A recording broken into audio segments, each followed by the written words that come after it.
جو آدمی اپنا راز محفوظ نہیں رکھ پاتا وہ دوسروں کا کوئی راز کس طرح محفوظ رکھ سکتا ہے۔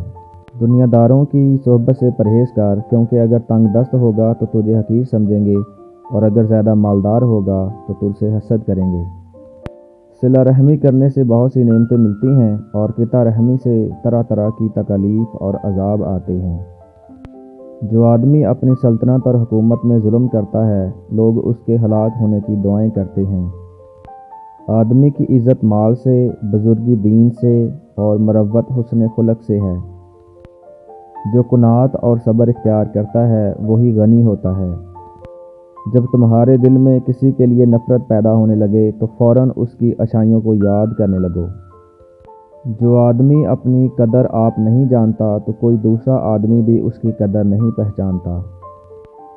نصیحت دوسرے کے حال پر غور کرنے سے حاصل ہوتی ہے۔ کام کرنے سے پہلے سوچ لیا کر تاکہ تمہارے کام میں کوئی آدمی عیب نہ نکالے۔ عقل مند وہ ہے جو اپنی زبان کو غیبت سے بچائے، اور مومن وہ جس کا دل شک سے پاک ہو۔